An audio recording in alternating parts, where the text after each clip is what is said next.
Hello everyone, Namaskar. This video is for the students who are learning BLLB, who are in BLLB second year, in especially fourth sem. तर जे fourth semester मधले मुलं आहे second इयरचे BLLB च्या त्या विद्यार्थ्यांसाठी video असणार आहे. हा व्हिडिओ असणार आहे one shot. My motive is to make the concepts clear before one day prior. If you see this video, still your all of the concepts which are in the syllabus, it will be covered. I just teach you the previous year question paper so that most of the times in SPPU previous year questions repeat most of the times because there is no vast syllabus for the first and second year when you are learning arts. So I will just teach you from the previous year question paper. मी तुम्हाला previous इयरच्या प्रश्नपत्रिकेबद्दल समजवतोय कारण की SPPU चा repeat होत राहतो syllabus. प्रश्न repeat होत असतं कारण की एवढा आपला सिलेबस आहे नाही मोठा की 15 मार्काच्या वेटेजला जास्त प्रश्न देता येईल. त्यामुळे आपण चालू करूयात. हा जो पॅटर्न आहे 2023 पॅटर्न आहे आणि ही प्रश्नपत्रिका आहे जी 2025 ची आहे. तर आपण घेऊया first question. Define behavioural actor. Discuss with appropriate example their role in international relations. तर तुम्हाला जेव्हा पण तुम्ही आन्सर लिहिता हा फॉर्मॅट नक्की ठेवा. मी तुम्हाला एकदा परत प्रश्न समजून सांगतो.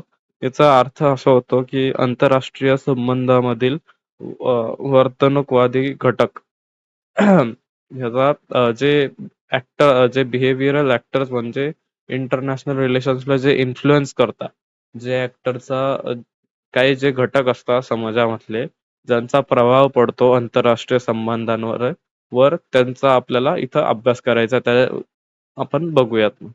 Introduction. In international relations, states are traditionally seen as main actors. However, modern global politics shows that many non-state entities also influence international outcome. First पॉइंटचा अर्थ आहे की जे आंतरराष्ट्रीय घटक आहे यामध्ये राज्यच सगळ्यात मोठा ऍक्टर आहे. राज्याचाच इन्फ्लुएन्स म्हणजे प्रभाव सगळ्यात जास्त असतं इंटरनॅशनल रिलेशन्स मध्ये. दुसऱ्या पॉइंट मध्ये सांगितलंय की modern global politics non state entities also influence international outcome. याचा अर्थ असा होतो की जे राज्य नसतं म्हणजे कंपनीज घ्या किंवा एक कोणी स्पेसिफिक माणूस घ्या त्यांचा पण लोक प्रभाव होता आणि त्यांचा पण प्रभाव जे आंतरराष्ट्रीय संबंधांवरती पडतो. These are known as behavioral actor, participants whose actions, decision and interaction shape global relation through their behavior rather than just formal authority. तर यामध्ये आपल्याला समजवलं बिहेवियर ऍक्टर काय असतं. जे घटक असतात म्हणजे ते पार्टिसिपेंट्स हुज ऍक्शन, ज्यांचे ऍक्शन, डिसिजन आणि त्यांचा प्रभाव दुसऱ्या गोष्टींवरती पडत असतो त्यांना बिहेवियरल ऍक्टर्स म्हणतात. Next, definition of behavioral actor. Behavioral actors are individual groups or organization, state or non-state, whose action, decision and interaction influence international relations. याचा अर्थ असा आहे की जे ऍक्शन्स, जे कृती असतात किंवा जे डिसिजन म्हणजे निर्णय असतात त्यांचा काय प्रभाव पडतो आंतरराष्ट्रीय संबंधांवरती. याचे ऍक्शन्स किंवा जे डिसिजन असतात ते स्टेट और नॉन स्टेट असू शकतात, ऑर्गनायझेशनचे असू शकतात किंवा ग्रुप्सचे असू शकतात. स्टेट किंवा राज्य पण असू शकतं किंवा जे राज्य नाहीये त्यांचे पण जे ऍक्शन किंवा जे ग्रुप्स असतात किंवा एक इंडिव्हिज्युअल कोणी एक माणूस आहे जो त्याचे विचार मांडतोय तर त्याचा प्रभाव काय पडतो आपल्याला हे समजवायचा प्रयत्न केलेला आहे. Their behaviour such as cooperation, conflicts, negotiation, advocacy plays a key role in shaping global politics. हे समजलं असणार तुम्हाला. Type of behavioural actor with example. First, state primary actor. State remains the most powerful behavioral actor. Example, the role of United Nations member state in maintaining peace. तर पहिला जे आहे state खूप important aspect आहे, खूप important actor आहे जो त्याचा इन्फ्लुएन्स खूप जास्त असतो. स्टेट म्हणजे राज्याचा खूप इन्फ्लुएन्स असतो की आंतरराष्ट्रीय संबंध कसं असू शकतात. तर जे युनायटेड नेशन्स आहे ज्याच्यामध्ये 193 कंट्री आहे तर त्यामध्ये सर्व मेंबरचे सर्व राज्य असतं ते सोबत येऊन पीस मेंटेन करायसाठी ते हे बनवतात, रूल्स बनवतात, रेग्युलेशन बनवतात किंवा जर कोणी चुकीचं कार्य करताय तर त्याला कंडेम करायचं काम असतं युनायटेड नेशन्स मध्ये. पण आजकाल ते जरी बायसनेस दाखवतंय, पण एका काळी ते खूप न्यूट्रल होतं आणि प्रत्येकाचं मत तिकडे मांडायचे लोकं. नेक्स्ट घेऊया relation between India and China affecting regional stability. तर याच्यामध्ये आपण जे इंडिया आणि चायनाचं जे रिलेशनशिप आहे, जे संबंध आहे, त्या संबंधांमुळं जी स्टेबिलिटी आहे सिक्कीममध्ये किंवा नॉर्थ ईस्टमध्ये भरपूर रिजनमध्ये, ती स्टेबिलिटी मेंटेन करायसाठी संबंध खूप गरजेचे आहे. Making foreign policy, engaging in diplomacy and treaties, maintaining security and defence. हे तुम्ही जसं तसं लिहू शकता. हे वन वर्ड मध्ये नका लिहू, हे तुम्ही नेहमी सेंटेन्स मध्ये लिहत चला, नेहमी पॉइंट मध्ये लिहत चला. नेक्स्ट पॉइंट घेऊया इंटरनॅशनल ऑर्गनायझेशन. तर international organisation form by multiple countries. तर या ज्या ऑर्गनायझेशन असतात म्हणजे राज्यामध्ये जे ऑर्गनायझेशन्स जे लोक बनवतात त्यामध्ये भरपूर लोक कॉन्ट्रीब्युट करतात. त्याचा त्याचा पण खूप प्रभाव असतो प्रत्येक राज्यांवरती किंवा आंतरराष्ट्रीय संबंधांवरती. जसं की युनायटेड नेशन्स, ती पण एक ऑर्गनायझेशन आहे. वर्ल्ड ट्रेड ऑर्गनायझेशन जी ट्रेडसाठी बनलेली आहे. तर role promoting peace and cooperation, facilitating international trade, resolving disputes. तर डिस्प्यूट्स कमी करायसाठी किंवा जे इंटरनॅशनल ट्रेड असता, जे एकमेकाला आपण ट्रेडमध्ये प्रोडक्ट्स किंवा कमोडिटी एकमेकांना पास करतो, तर त्या ट्रेड टॅरिफ्स किंवा तुम्ही म्हणू शकता इंटरेस्ट ते कमी करणं त्याचं काम असतं आणि ते खूप चांगलं असतं. प्रमोटिंग पीस अँड कॉपरेशन म्हणजे स्टेबिलिटी मेंटेन राहील एका रिजनमध्ये. थर्ड घेऊया नॉन गव्हर्नमेंटल ऑर्गनायझेशन्स म्हणजेच NGOs, independent organisation working for social environment और humanitarian causes. Example Amnesty International and Green Peace. तर या ज्या ऑर्गनायझेशन्स आहे या एन्व्हायरमेंटच्या रिलेटेड असतात, की जर आपण झाडे खूप कापतो त्याच्यामुळं पोल्युशन किंवा त्या ह्युमिडिटी किंवा ओझोन लेअर खूप डॅमेज होती, तर त्याच्यासाठी भरपूर ऑर्गनायझेशन बनलेलं आहे ज्या नॉन गव्हर्नमेंटल असतं, ज्यांचा राज्याशी काहीच संबंध नसतो, अ, ज्यांचा खूप मोठा प्रभाव असतो आंतरराष्ट्रीय संबंधांमध्ये. Advocating human rights, influence policy decision, raising global awareness. तर या जे ऑर्गनायझेशनमुळं जे ग्लोबल अवेअरनेस असतो याच्याबद्दल, एन्व्हायरमेंट बद्दल, तो लोकांना समजून येतो. पॉलिसी पण बनत राहतात म्हणजे भरपूर राज्य ते जे एन्व्हायरमेंट किंवा अशा भरपूर गोष्टींचे सिरियसनेस समजून ते लॉज बनवतात त्या कंट्रीमध्ये. आणि ह्युमन राईट्स म्हणजे प्रत्येकाला प्रत्येक माणसाला राईट्स भेटायला पाहिजे, कोणासोबत भेदभाव किंवा असं व्हायला नाही पाहिजे, त्याच्यासाठी ते NGOs काम करत असतात. नेक्स्ट घेऊया multinational corporation, MNCs, large companies operating across India.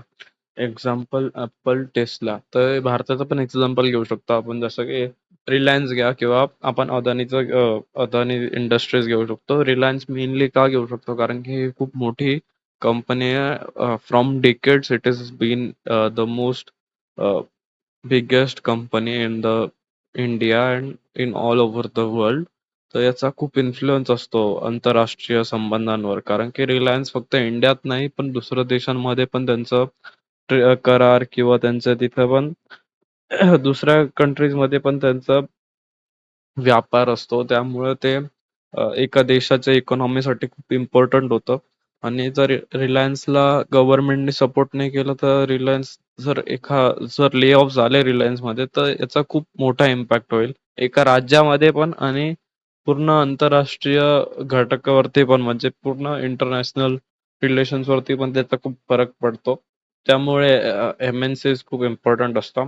Influence global economy, ते त्यांचा प्रभाव खूप जास्त असतो ग्लोबल इकॉनॉमीवरती.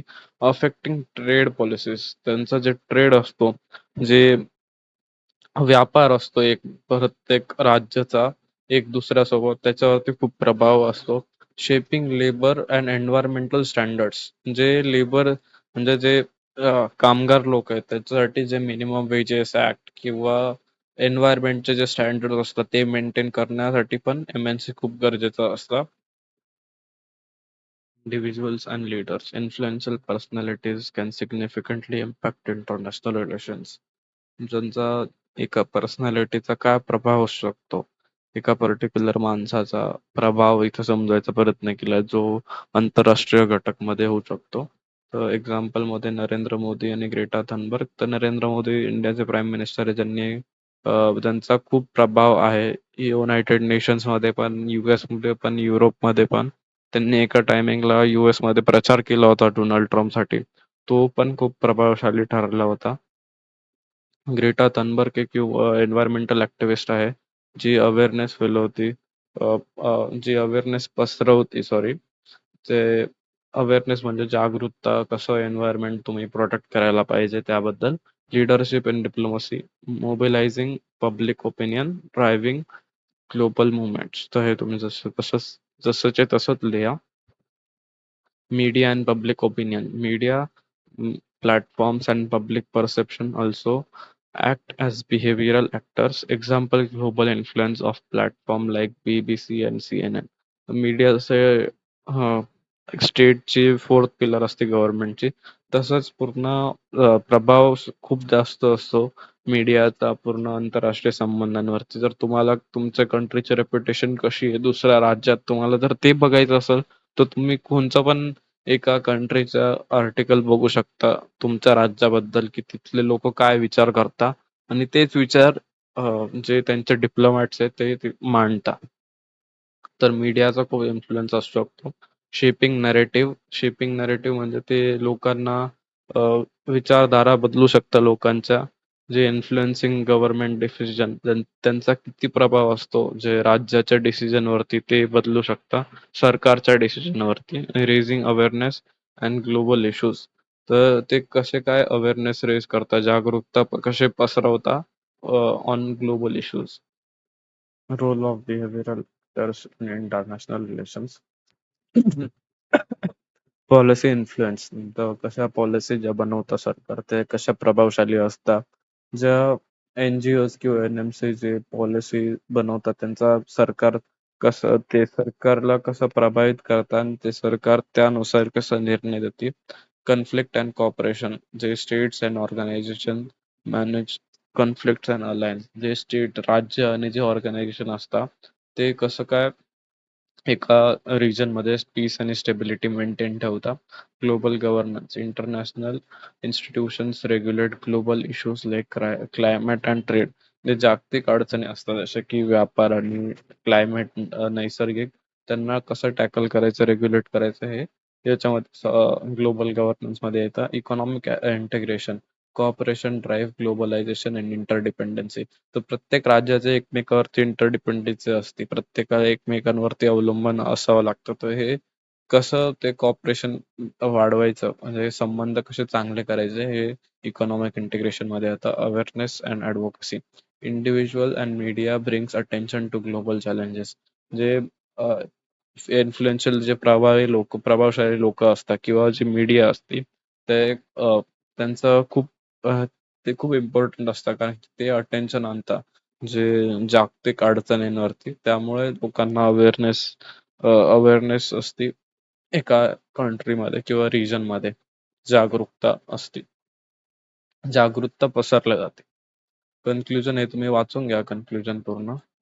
तर मी नेक्स्ट क्वेश्चन घेऊया. Discuss the Marxist school of thoughts as an approach to study international relations. तर आपल्याला जे मार्क्सिस्ट स्कूल ऑफ थॉट, जो कार्ल मार्क्सचा जो दृष्टिकोन होता राष्ट्रीय संबंधांबद्दल, तो इथं एक्सप्लेन करायचा आहे. तर सिनॉप्सिस तुम्ही ॲज इट इज हा लिहित चला. आणि जेव्हा आपण तुम्हाला फिलॉसॉफरचं विचारता काही पण प्रश्न, तर त्यामध्ये नेहमी तुम्ही फिलॉसॉफरचं म्हणजे त्या फिलॉसॉफरचं काम होतं, किंवा त्यांचे एक दोन बुक्स, किंवा त्यांचा जन्म, किंवा ते कोणत्या सेंचुरी मधनं म्हणजे कोणत्या दशकातला त्यांचा जन्म होता, ते तरी लिहित चला. त्यामुळं एक आयडिया येतं की तुम्ही अभ्यास केलेला आहे चांगला.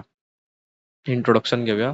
The Marxist school of thoughts in international relations offer a critic perspective that focuses on economic power, class struggle, and inequality, rather than just politics between states.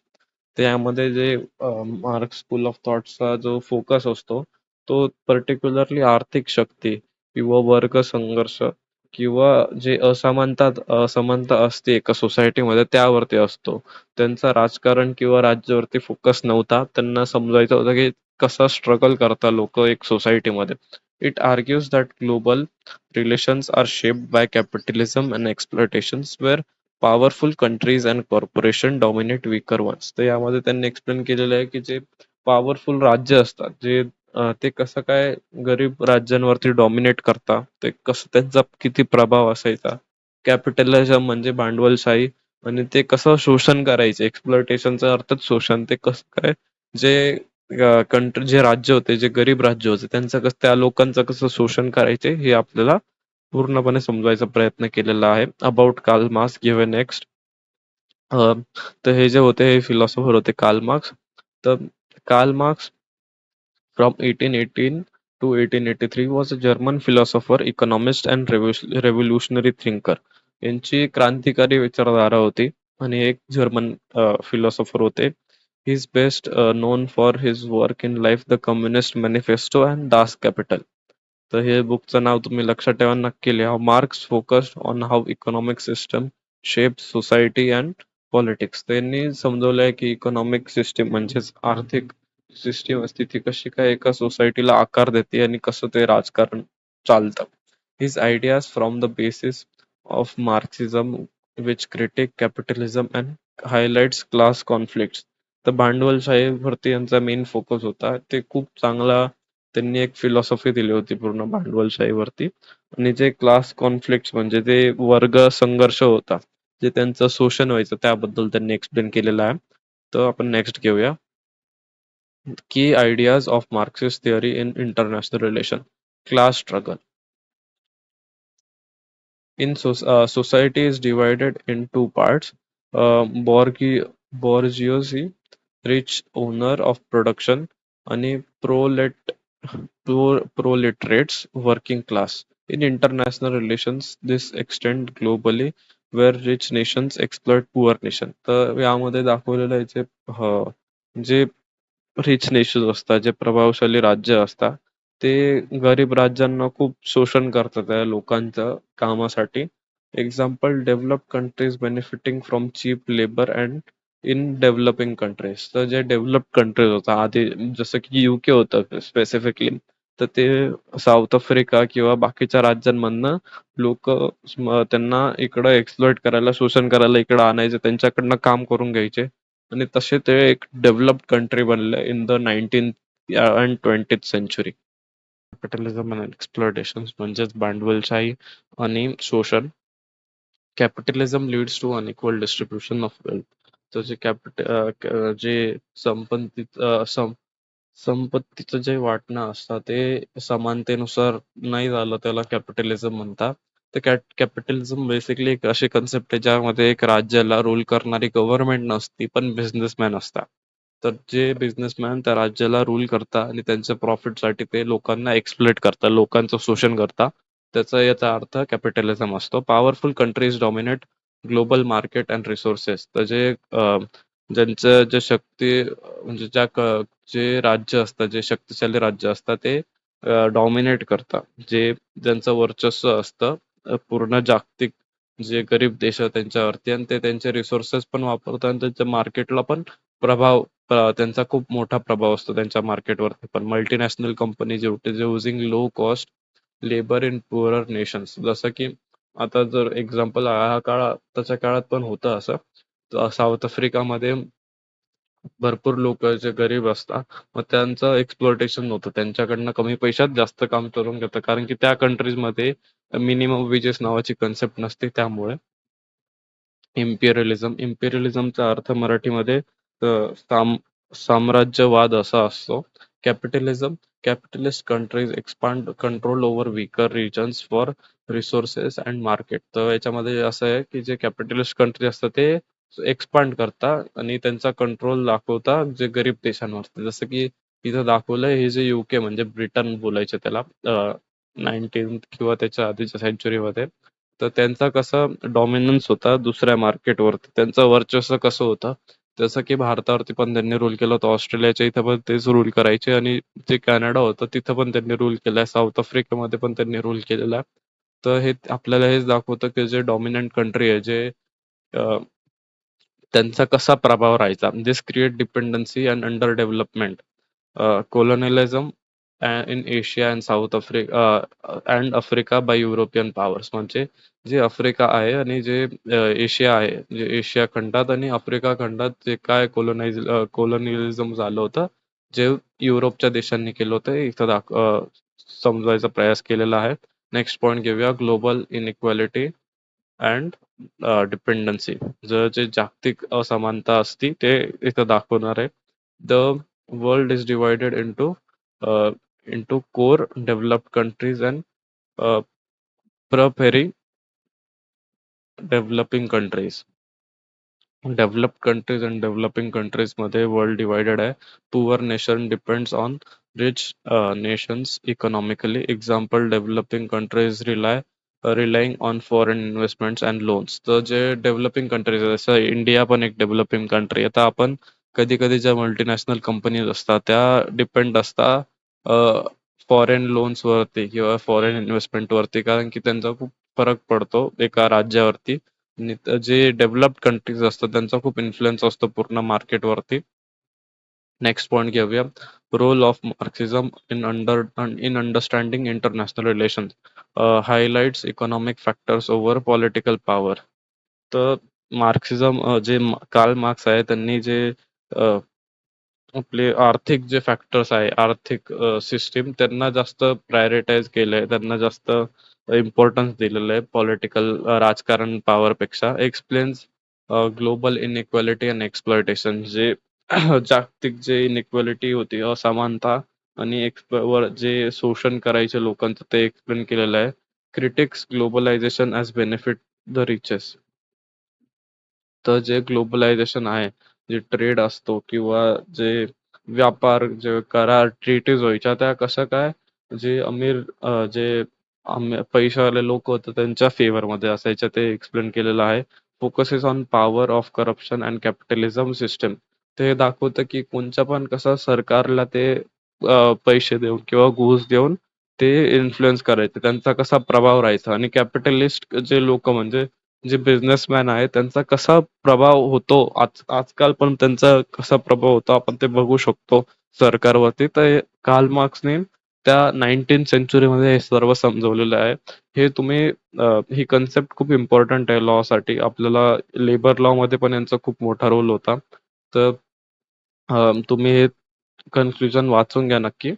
Elaborate the objectives of UN and discuss its relevance in modern times.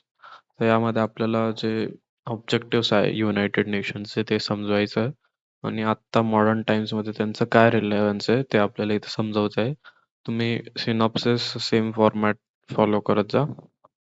नाही, चालू करूयात. Introduction. The United nation is not just a peacekeeping body. It is a complex global system that manages political, economic, social, legal and humanitarian issues.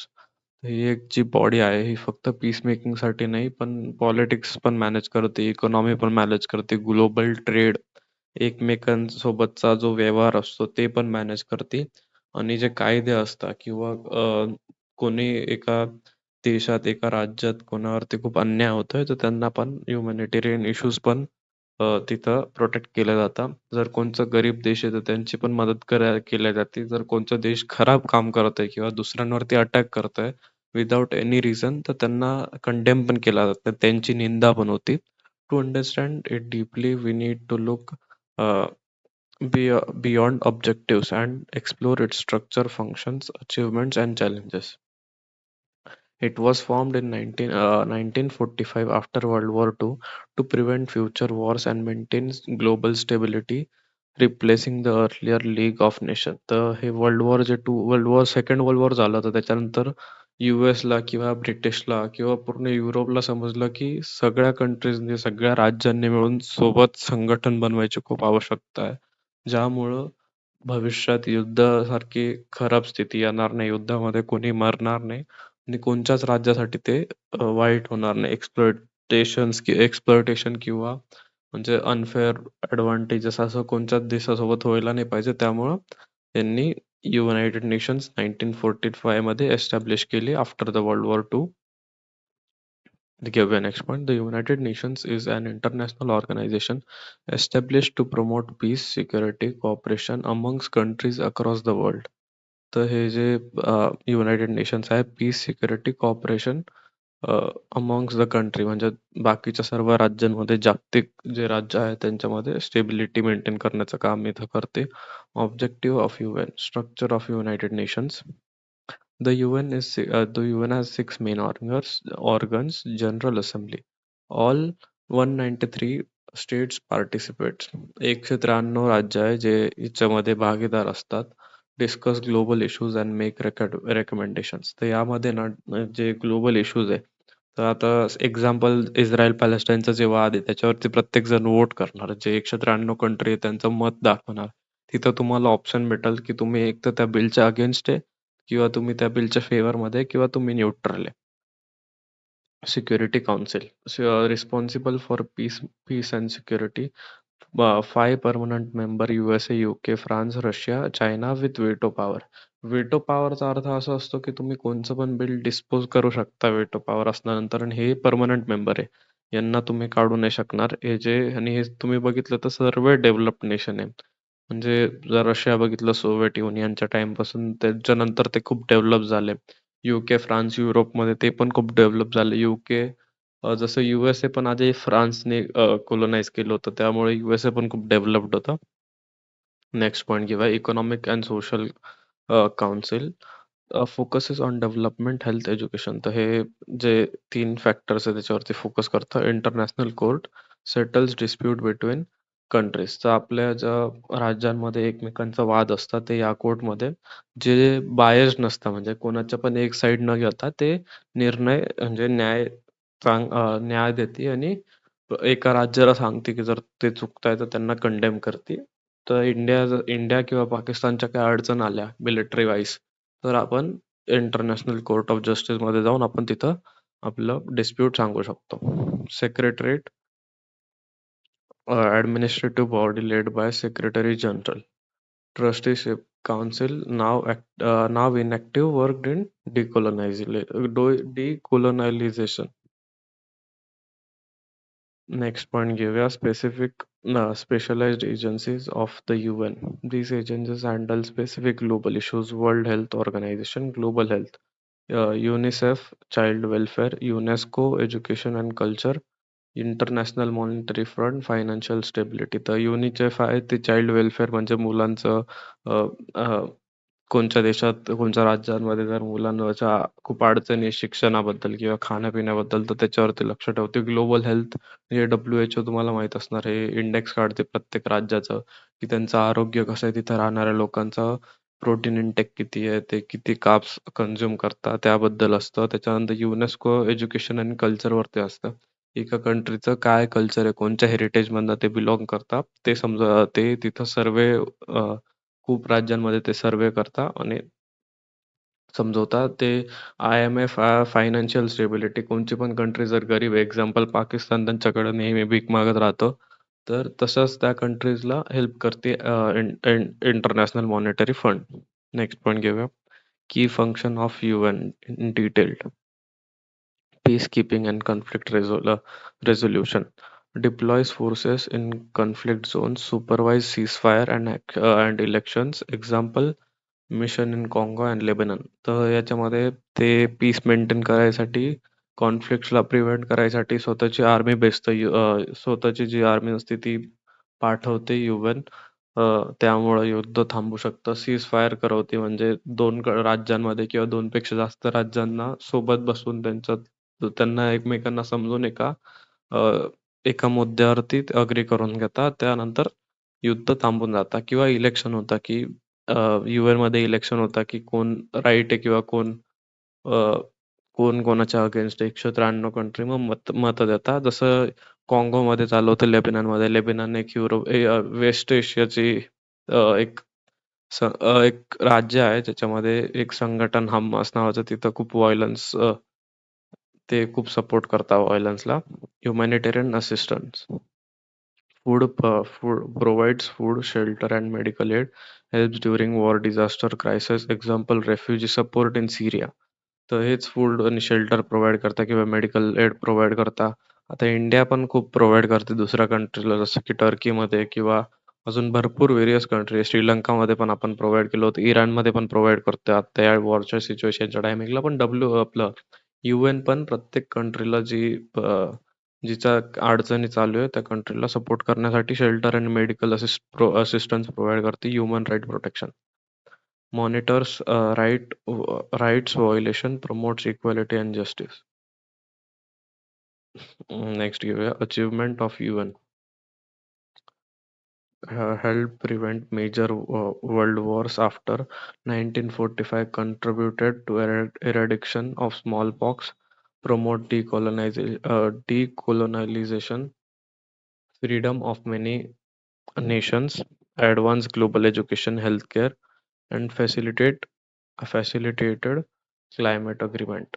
तर यामध्ये जे भरपूर war आहे ते पण थांबले होते. चिकन पॉक्स नावाचं एक जे तुम्ही स्मॉल पॉक्स सॉरी ते पण, त्याच्या पण जे मेडिसिन्स भेटत नव्हता त्या UN मिळून खूप कंट्रीजला सप्लाय केलं ते. आणि यामुळे 1945 नंतर खूप वॉर थांबवले गेले. जे एक्झाम्पल तायवान आणि चायनाचं होणार होतं जे वॉर, किंवा साऊथ कोरिया नॉर्थ कोरियाचा, तर ते असे भरपूर युद्ध आहे ज्यांचा प्रभाव खूप युएनचा खूप प्रभाव होता त्यांच्यामुळं, त्यामुळं ते थांबले. नेक्स्ट पॉइंट घेऊया, रेलेव्हन्स इन मॉडर्न टाइम्स. तर हे सेमच असणार आहे की ऑब्जेक्टिव्ह काय असतात आणि रिलेव्हन्स काय असणार आहे मॉडर्न टाइम्स मध्ये.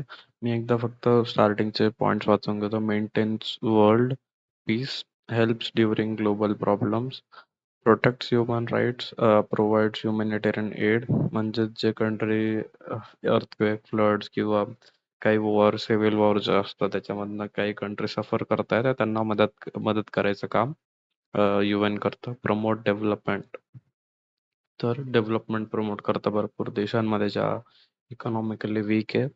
Act as a global platform, जिथं सर्व कंट्री येतात आणि त्यांचं मत मांडता. एक लीगल म्हणजे एक ग्लोबल प्लॅटफॉर्म म्हणजे जागतिक एक स्थळ असतं जिथे प्रत्येक, म्हणजे स्थळ नाही सॉरी, न्यूयॉर्कमध्ये त्यांचं हेडक्वार्टर्स आहे, जिथं प्रत्येक 193 कंट्री मधले सर्व लोक जे फॉरेन अफेअर्स मिनिस्टर्स येतात आणि त्यांचं मत मांडतं, त्यांच्या कंट्री, त्यांच्या राज्याचं जे मत आहे ते ते मांडायचा प्रयत्न करता. कन्क्लुजन एकदा तुम्ही वाचून घ्या. तर नेक्स्ट क्वेश्चन घेऊया मग. नेक्स्ट क्वेश्चन घेऊया, explain the method of pacific settlement as discussed in the UN charter. Answer बघूयात. Synopsis as it is copy करत चला. Introduction. The United Nations charter strongly emphasizes the peaceful Pacific settlement dispute as core principle for maintaining global peace and security. तर हे जे म्हणजे जागतिक piece साठी हे बनवलेलं गेलं असतं, जे आर्टिकल 33 मध्ये होतं युनायटेड नेशन्सच्या. तर आपण नेक्स्ट पॉईंट घेऊया. Under article 2(3) and Article 33, member states are obligated to resolve conflicts through peaceful means so that international peace is not endangered.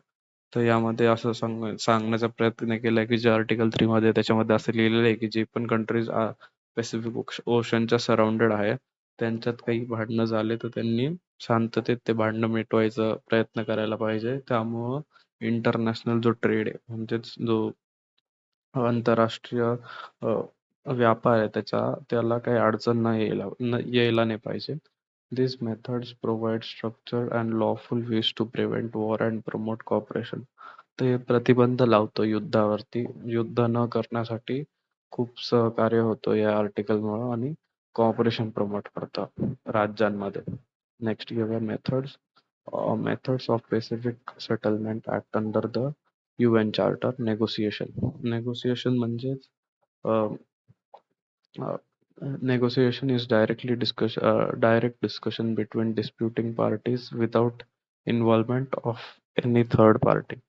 तर नेगोसिएशन म्हणजे जेव्हा दोन किंवा जास्त राज्यांमध्ये भांडणं चालू असतील, तर ते बसून एकमेकांसोबत ते जे डिस्प्यूट आहे त्याबद्दल बोलून ते डिस्प्यूट प्रिव्हेंट करतील, म्हणजे प्रतिबंध लावतील त्या युद्धावरती. त्याबद्दल त्याचाच अर्थ नेगोसिएशन आहे. Flexible and informal, no external interference. यामध्ये कोणतंच दुसरं राज्य इंटरफिअर करणार नाही जे त्या युद्धात इन्व्हॉल्व नाहीये. most commonly used method. Advantages: quick and cost efficient, preserves sovereignty of states. Limitations may fail if parties are unwilling to compromise. Example: border or trade dispute through bilateral talks between countries. तर जे border किंवा जे trade जो व्यापार होतो राज्यांमध्ये एकमेकांसोबत तर ते अ, बोलून जे डिप्लोमॅट्स असतात त्या राज्याचे अधिकारी असतात ते एकमेकांसोबत बोलून ते जो अडचण आहे ते समजून घेतात आणि ते प्रयास करतात की ते प्रतिबंध करतील त्याच्यावरती. नेक्स्ट पॉईंट घेऊया मेडिएशन. मेडिएशनचाच अर्थ असतो मध्यस्थी. A neutral third party assists in resolving disputes by suggestion suggesting solution. तर न्यूट्रल थर्ड पार्टी म्हणजे जर दोन किंवा जास्त राज्यांमध्ये युद्ध चालू आहे तर तिसरं राज्य येईल किंवा ज्यांचं युद्ध नाही चालू ते राज्य मध्ये येईल, मध्यस्थी करल आणि ते निष्पक्ष राहील म्हणजेच न्यूट्रल राहील. कोणाच्याच एकाच्या राज्याचं डिसिजन न घेता ते निष्पक्ष निर्णय देणार. त्याला म्हणतात मेडिएशन. Suggestions are not binding. Mediator plays an active role, helps break deadlocks, builds a trust between parties. तर हे जे मीडिएटर असतो, जो मध्यस्थी असतो, त्यांचा ते दोघांचा ट्रस्ट बिल्ड करतं आणि जे डेडलॉक असतात, डेडलॉकचा अर्थ हेच असतो की जर ते जे ट्रिटीज असतात, जो करार असतो, तर भरपूर राज्यांचे एका अडचणीवरती ते थांबलेलं असतं. जी थर्ड पार्टी असते ते प्रयत्न त्यांचा असतो की ते जे मध्यस्थी करून त्यांचं मीडिएशन होऊन जाईल आणि एक निर्णय येईल त्या युद्धावरती जो की प्रिव्हेंट करेल वॉरला, प्रतिबंध लावेल युद्धावरती. Depend on willingness of the parties to accept suggestion. UN mediation in international conflicts. तर युनायटेड स्टेट्स भरपूर ज्या युद्ध आहे त्याच्यामध्ये मीडिएशन केलेलं आहे. नेक्स्ट घेऊया आर्बिट्रेशन. तर disputes are submitted to an impartial tribunal chosen by the parties whose decision is binding. तर आर्बिट्रेशन म्हणजे आता जेव्हा आपण लॉयर बनू त्याच्यानंतर आपल्याला भरपूर जे अग्रीमेंट्स येतील त्याच्यामध्ये आपण क्लॉज लावू की आर्बिट्रेशन व्हायला पाहिजे. आर्बिट्रेशन म्हणजेच एक व्यक्ती असतो जो न्यूट्रल असतो पण त्याला म्हणजे आता जर समजा हायकोर्ट तुम्ही हायकोर्टमध्ये न जाता कारण की डिस्ट्रिक्ट कोर्ट किंवा हायकोर्टमध्ये तुम्हाला जायचं नसेल कारण की ते खूप टाइम कन्झ्युमिंग प्रोसेस आहे. जर तुम्ही एक रिट पिटिशन किंवा कोणतं पण आर्ग्युमेंट फाईल करता तर त्याला खूप वेळ लागतो. तर त्यामुळे लोक जेव्हा पण अग्रीमेंट करतात दोन पार्टीज जेव्हा पण त्यांचा जे करार करतात तर त्यामध्ये ते क्लॉज ठेवतात की जर आपलं भांडण झालं भविष्यात तर आपण आर्बिट्रेटरकडे जाऊ. आर्बिट्रेटर एक असा माणूस असतो जो कोर्टनेच दोघं पार्टींना दिलेला असतो जो मीडिएशनचं काम करतो, जो मध्यस्थीचं काम करतो आणि तो पण न्यूट्रल असतो, निष्पक्ष असतो. Legal process: parties choose arbitrator. De- decision as enforceable. Advantage: fair and structured resolution. Less formal than courts. Time consuming. Requires consent of both parties. तर भरपूर वेळेस कधी कधी हे जे आपलं आर्बिट्रेशन असतं ते पण टाइम कन्झ्युमिंग असतं पण जेवढा कोर्टला टाइम लागतो त्याच्यापेक्षा हे कमीच असतं आणि कधी कधी दोघं पार्टीजचं कन्सेंट असणं गरजेचं आहे कारण की कधी कधी तो जो आर्बिट्रेटर आहे तो कधी कधी बायस्ड पण असू शकतो. तो एकाची साईड घेऊन पण निर्णय देऊ शकतो त्यामुळं आर्बिट्रेशन थोडं अडचण होते. नेक्स्ट घेऊया judicial settlement. meaning settlement through international courts like International Court of Justice. तर दोन राज्यांचे भांडण झाले तर किंवा दोन जसे पार्टीजचे भांडण होता एक राज्यामध्ये इंडियामध्ये एक्झाम्पल तर आपण जसं एका कोर्टमध्ये जातो डिसिजन आपण जस्टिससाठी तिकडं प्लीड करतो तसंच इथे आपण जर इंटरनॅशनल रिलेशन्स किंवा जे आंतरराष्ट्रीय काही अडचणी आल्या तर आपण इंटरनॅशनल कोर्ट ऑफ जस्टिस मध्ये जाऊन तिकडं आपलं जे मत आहे ते मांडू शकतो किंवा आपल्या ज्या अडचणी ते सांगू शकतो.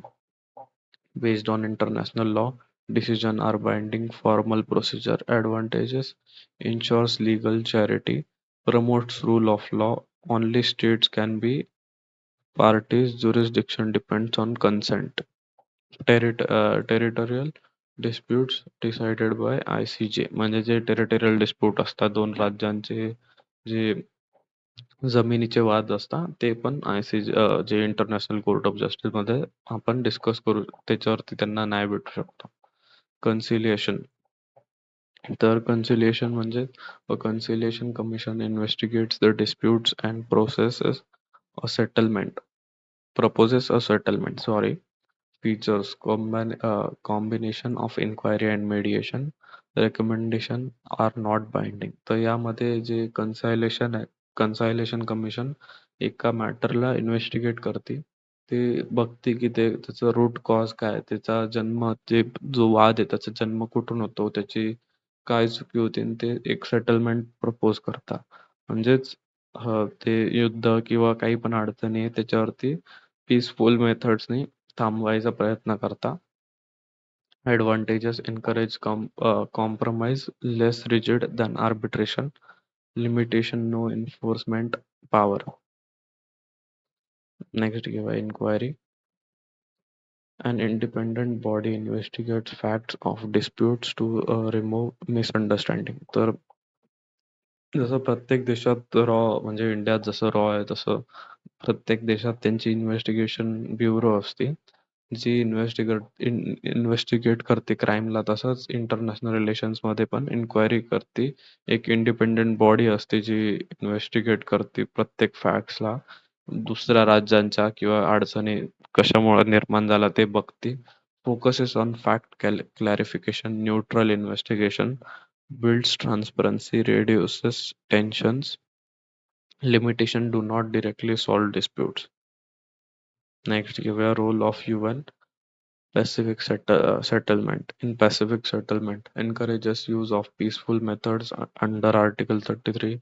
United Nations Security Council can recommend procedures, provide mediator observation and legal platforms, promotes diplomacy over use of force, importance of Pacific settlement, prevents war and violence, maintains global stability, promotes cooperation and diplomacy, strengthens international law. तर हे तुम्हाला एकदा समजून समजलं, एकदा वाचून समजलं असणार की मी हे एक्सप्लेन करत बसायची आवश्यकता समजत नाही. तुम्ही एकदा कन्क्लुजन वाचून घ्या. घेऊया नेक्स्ट पॉइंट मग घेऊया discuss the importance of international relations and it's relation with to law. तर यामध्ये आपल्याला आंतरराष्ट्रीय जे संबंध आहे त्यांचं जे रिलेशन असतं कायद्यासोबत ते इथं एक्सप्लेन करायचं आहे. सिनॉप्सिस एकदा बघून घ्या. इंट्रोडक्शन यामध्ये तुम्ही सेमच लिहिणार आहे. इंट्रोडक्शन मीनिंग, डेफिनेशन आणि जे इम्पॉर्टन्स आहे ते मी परत सांगतो एकदा. Maintenance of peace and security. Second, promotion of international cooperation. Economic growth and development addressing global challenges. Strengthening international law and order. हे आपण केलेलं आहे इम्पॉर्टन्स, त्यामुळे मी परत एक्सप्लेन करत नाहीये. तर आपण डिरेक्टली रिलेशनशिप बघू. तुम्ही एकदा हे तरी पण वाचून घ्या. मी एकदा स्लोली स्क्रोल करून दाखवतो तुम्हाला. ठीक आहे, आपण घेऊया नेक्स्ट प्रश्न. Relationship between international relations and law. Law first घेऊयात. Law is tool of IR. International law helps maintain peace and order between nations. Example, treaties, agreement, and convention regulate behavior. याचा अर्थ आहे की इंटरनॅशनल रिलेशन्स मदत करतात एका कंट्रीमध्ये piece होण्यासाठी किंवा ज्या कंट्रीचा व्यापार चांगला होण्यासाठी किंवा जे करार असतात ते मेंटेन ठेवतात त्या कंट्रीचं piece. International relation shape law.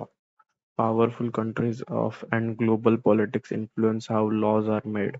ज्या पॉवरफुल कंट्री असतं म्हणजे मॅक्झिमम पॉवरफुल कंट्रीज म्हणजे युरोप आणि च्या कंट्रीज, त्या कशा इन्फ्लुएन्स करतात, त्यांचा काय प्रभाव असतो ग्लोबल पॉलिटिक्स वरती, जे जागतिक जी पॉलिटिक्स होती त्याच्यावरती काय प्रभाव, जागतिक राजकारणावरती काय प्रभाव असतो ते इथं रिलेशनशिप असं असतं. Example, after World Wars, new rules are created like human rights law and after World War II. तर तुम्ही बघाल वर्ल्ड वॉर 2 नंतर सर्वांना समजलं होतं की प्रत्येक कंट्रीने कॉपरेशन सोबत राहायला पाहिजे. प्रत्येकाने एकमेकांसोबत चांगले संबंध ठेवायला पाहिजे कारण की ते खूप गरजेचं होतं. कारण की युद्ध टाळण्यासाठी लोकांचा जीव न जायसाठी रिलेशन्स खूप महत्वाचे आहे. त्यानुसारच लॉ बनला जाता. So law is often a result of international relations. Peaceful conflict resolution. Law provides method like negotiation, arbitration, and judicial settlement. त्याचा आपण अभ्यास केला होता negotiation, arbitration and judicial settlement चा UN मध्ये. Institutions like International Court of Justice helps resolve disputes. हे आपण बघितलं होतं लास्ट क्वेश्चन मध्ये. IR uses law to avoid war. तर इंटरनॅशनल रिलेशन जे आंतरराष्ट्रीय संबंध आहे ते जे वॉर असतं त्याला अवॉइड प्रतिबंध करतं युद्ध होईपासून. Promotion of cooperation. Law enables cooperation in areas like trade, WTO, environment, climate agreement, human rights. IR depends on how to build trust between nations. The international relations जे डिपेंड असतात याच्यावरती की कसं लोकांचे जे राज्य असतात त्यांचे एकमेकांसोबत संबंध कसे चांगले करायचे आणि त्यानुसारच लॉ बनतात. जे प्रोटेक्ट करता एन्व्हायरमेंटला किंवा ह्युमन राईट्सला किंवा ट्रेडला. आता या म्हणजे प्रत्येक राज्याचं एकमेकांसोबत ट्रेड असतंच. आता कोणत्या पण दशकात बघा कोणत्याच राज्याकडे सर्व गोष्टी नसतात. कोणाकडे तेल ऑइल नसतं, क्रूड ऑइल किंवा कोणाकडे पाणी नसतं किंवा कोणाकडं नॅचरल रिसोर्सेस नसतात. तर एकमेकाचा जे व्यापार आहे तो खूप गरजेचा असतो. त्यामुळे त्याच्यानुसारच लॉ बनला जातात. नेक्स्ट पॉइंट घेऊया limits of international law. No strong enforcement authority like unlike national law countries may ignore rules if it suits their interest. तर यामध्ये लिहिलेलं आहे की इंटरनॅशनल लॉ असतात त्याला काही लिमिट्स नसतात. ते प्रत्येक राज्याच्या नुसार ते त्यांचे लॉ बनवू शकता. आता जर इंडिया तर चायना सोबत खराब रिलेशन आहे तर तसं लॉ मध्ये पण ते तसं असू शकतं किंवा त्यांच्या व्यापारमध्ये पण ते दिसू शकतं. किंवा जर भारताचं रशियासोबत खूप चांगलं नातं आहे, तर ते व्यापार थ्रू पण दिसलं जातं. This shows I power politics sometimes dominate law. तर हे आपल्याला दाखवतं की जे आंतरराष्ट्रीय संबंधांची जी पॉवर असते, जे पॉलिटिक्स राजकारण असतं ते कधी कधी लॉला डॉमिनेट करतं. नेक्स्ट क्वेश्चन घेऊया importance of studying international law with international relations with law helps understand global politics clearly. Importance a career in law, diplomacy, civil services.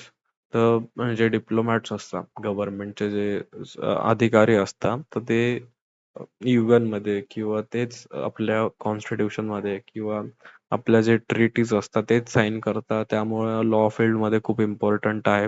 हे तुम्ही नक्की लिहा हा पॉइंट. हे खूप इझी आहे. Useful in analysing conflicts, treaties and global issues. तर हे खूप इंटरनॅशनल रिलेशनचं कनेक्शन लॉ सोबत खूप गरजेचं आहे. पूर्ण जागतिक ज्या अडचणी असतात त्या समजण्यासाठी, जे करार असतात ते समजण्यासाठी किंवा जे व्यवहार होता एका राज्याचे दुसऱ्या राज्यांसोबत ते समजून घेण्यासाठी किंवा काही युद्धासारखे परिस्थिती असतात ते पण समजून घेण्यासाठी इंटरनॅशनल रिलेशन्स खूप इम्पॉर्टंट आहे. त्यांचं कनेक्शन आणि लॉ सोबत पण इम्पॉर्टंट तेवढंच आहे. कन्क्लुजन तुम्ही वाचून तर घेऊया next question. Discuss the general assembly and secretariat as the organ of UN. तर यामध्ये आपल्याला जे जनरल असेंब्ली आणि जे सेक्रेटरीएट आहे ते एक्सप्लेन करायचं आहे. तर यामध्ये मी तुम्हाला आता सिनॉप्सिस दाखवत नाही आणि जे इंट्रोडक्शन आणि जो पण मीनिंग डेफिनेशन इंटरनॅशनल रिलेशन्सचं आणि UNचं युनायटेड नेशन्समध्ये किती मेंबर्स असतात, 193 त्यांचं हेडक्वार्टर्स कुठे आहे, न्यूयॉर्कमध्ये. हे प्रश्न तुम्ही रट्टा हे जे उत्तर आहे हे पॉइंट्स तुम्ही रट्टा मारून जा आणि same as it is introduction आणि त्या फॉर्मॅटमध्ये लिहित चला. सेम जिथं प्रश्न असेल UNचा तिथं तुम्हाला same introduction, same meaning, same definition, same conclusion लिहायचं आहे. तुम्ही सारखं सारखं बदलणार नाहीये ते त्यामुळे मी इथं घेतलेलं नाही. तुम्ही आधीच बघून ते नक्की रट्टा मारा. पूर्ण म्हणजे एक पाठांतर करून ठेवा. एक्झाम झाल्यानंतर, परीक्षा झाल्यानंतर तुम्ही विसरले तरी काही अडचण नाही ते. पण ॲटलीस्ट फॉर बेटर अंडरस्टँडिंग, आणि तुम्ही पेपर जास्त लिहाल त्याच्यामुळं. आणि इंट्रोडक्शन सर्व सेमच असणार आहे यूएनचं. असं काही नाही की प्रत्येक प्रश्नामध्ये यूएनचा अर्थच बदलतो.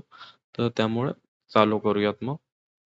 तर हे फोटो बघू शकता. ही जी आहे ही असेंब्ली आहे याची. जसं आपलं इंडियामध्ये राज्यसभा, लोकसभा, विधानसभा, विधान परिषद असतं, तसं UN मध्ये असेंब्ली असती. त्याला त्याला जनरल असेंब्ली म्हणतात. तर तिथं प्रत्येक राज्याचे, आता 193 कंट्रीज आहे, त्याचे प्रत्येक जे फॉरेन मिनिस्टर किंवा कधी कधी प्राईम मिनिस्टर, प्रेसिडेंट, प्रत्येक राज्याचे वेगळे डिप्लोमॅट्स तिथं बसतात, तिथं आर्ग्यू करतात, तिथं त्यांचे पॉइंट्स ठेवतात. जे पॉलिसीज आहे, जे ट्रीटीज आहे, किंवा जे पण त्यांना कंडेम करायचं, ते काही पण कोणत्या पण गोष्टीची त्यांना निंदा करायची आहे, करारबद्दल बोलता, व्यापारबद्दल बोलता, ते या स्टेजवरती बोललं जातं. ह्युमॅनिटेरियन क्रायसिस किंवा कोणत्या कंट्रीला खूप गरज आहे पैशांची किंवा आर्थिक काही अडचणी आल्या, तर इथं प्रत्येक त्यांचे जे विचार आहे ते इथं मांडवण्याचं काम करतात ते. सेम राज्यसभा, तुम्ही सेम राज्यसभासारखं किंवा विधानसभासारखंच घेऊ शकता त्याला. आपण नेक्स्ट घेऊ. तर आपण डेफिनेशन बघूया. The United Nation General Assembly is the main discussion making and discussion body of United Nations. Key feature: universal membership of 193 country are part of it. One country one vote, म्हणजे जसंच राज्यसभामध्ये bill pass करायला, लोकसभामध्ये bill pass करायला vote द्यावं लागतं, तसंच तिथं पण आहे. Regular session meets annually in New York. म्हणजे दरवर्षी ते न्यूयॉर्कमध्ये भेटतात. आता डिप्लोमॅट्स कंट्रीचे कोणी पण असू शकतात. आपल्या कंट्रीतनं एस जयशंकर जाऊ शकता किंवा मोदी जाऊ शकता किंवा फॉरेन मिनिस्टर्स रिलेटेड कोणी पण जाऊ शकतात. तसं प्रत्येक वेगळ्या कंट्रीचे जातात. Function: discuss global issues and peace. Global issues like peace, security, development, and human rights. Approves UN budget and supervise the organs. Elects members to other UN bodies like Security Council. Appoints the Secretary General on recommendation of Security Council. Nature of power. तर त्यांचं किती power असते ते nature ते सांगू आपण. इथं बघूयात.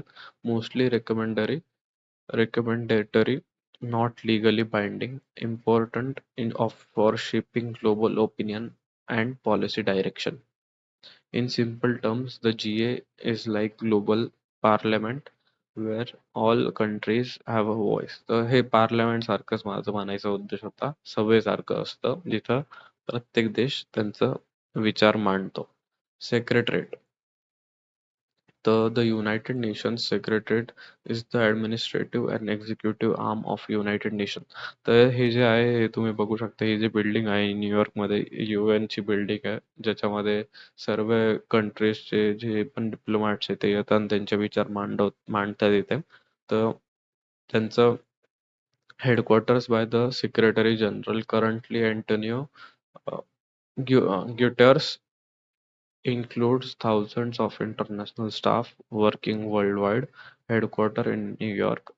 तर आता यांचं काम काय असतं तुम्हाला समजावतो एकदम सोप्या भाषेत. यांचं काम असं असतं की जे पण बिल पास होत आहे ते इम्प्लिमेंट कसं करायचे, किंवा कोणत्या कंट्रीला लोन कसं काय द्यायचं, किंवा UN चालतं कसं काय, किंवा जे पण फॉरेनचे डिप्लोमॅट्स आहेत, जे प्रत्येक देशाचे डिप्लोमॅट्स आहेत, ते प्रत्येक देशाचा एक माणूस त्या ऑफिसमध्ये असतं त्यांचा देश रिप्रेझेंट करायला. त्यांचे जे ट्रीटीज आहेत, त्यांचे जो व्यापार आहे दुसऱ्या देशांसोबत, तो इथं प्रत्येक देशाचा असतो रेकॉर्ड्समध्ये.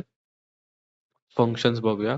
Carries out day to day operation of UN. Prepares report, studies, documentation of UN bodies. ते अभ्यास करतं रिपोर्ट्स बद्दल की ते ओरिजिनल आहे का फेक आहे त्याबद्दल. Implements discussion taken by organs. Plays a role in peace making, mediation and humanitarian work. म्हणजे मेडिएशन म्हणजे तुम्हाला याचा अर्थ माहिती आहे, मध्यस्थी. किंवा ह्युमॅनिटेरियन वर्क म्हणजे जर कोणत्या देशात भूकमारी आहे, लोक खूप मरताय किंवा काही पण अडचणी असतील, तर यांचं काम, त्याचं काम यांच्याकडे असतं की त्या कंट्रीला कसं तुम्ही सप्लाय कराल, फूड सप्लाय कराल, किंवा कोणत्या कंट्रीमध्ये सिव्हिल वॉर चालू आहे तर ते कसे आर्मीने ते मदत करू शकता, हे त्यांचं काम असतं. Role of secretary general. acts as chief diplomat and spokesperson of UN, brings important global issues to attention of UN, works for conflict resolution and peace building. तर जे युद्धाचं जे रेझोल्युशन असतं त्याच्यावरती काम करतं आणि कसं शांतता ठेवावी, शांतता कसं एका राज्यात असायला पाहिजे किंवा आंतरराष्ट्रीय घटक जे शांतता ज्यांचा प्रभाव असतो ते कसं काय मॅनेज करायचं ते यांचं काम असतं. In simple words the secretariat is like administration and workforce that runs the UN. Relationship between GA and Secretariat. General Assembly makes policies and decision. Secretariat implements and manages those decision. म्हणजे general assembly जी आहे ती policies बनवते किंवा decision देते म्हणजे parliament सारखे आणि secretariat implements and manages those decision. तुम्हाला एक उदाहरण घ्यायचं तर पार्लमेंटमध्ये कोणचं पण डिसिजन अग्रीमेंट पास झाल्यानंतर ते मतलब ऑन ग्राउंड आणायचं कसं काय ते लोकांचं अधिकारांचं काम असतं. तसं तुम्ही एक उदाहरण पकडू शकता की जे सेक्रेटरीट असतात ते अधिकारी असतात जे इम्प्लिमेंट करता एनेक्ट करता लॉज आणि जे जनरल असेंब्ली असते ती पार्लमेंट सारखी असते बॉडी जी जे बिल पास करतं आणि लोकांचं मत समजून घेतं. कन्क्लुजन एकदा तुम्ही वाचून घ्या आणि तुम्ही सेम ॲज इट इज लिहिलं तरी काही अडचण नाही. घेऊया next question. Explain in detail the structure and function of BRICS. Introduction. In today's global order, emerging economies are playing a major role in shaping international politics and economics. BRICS is one of such important grouping that represent cooperation among major developing countries.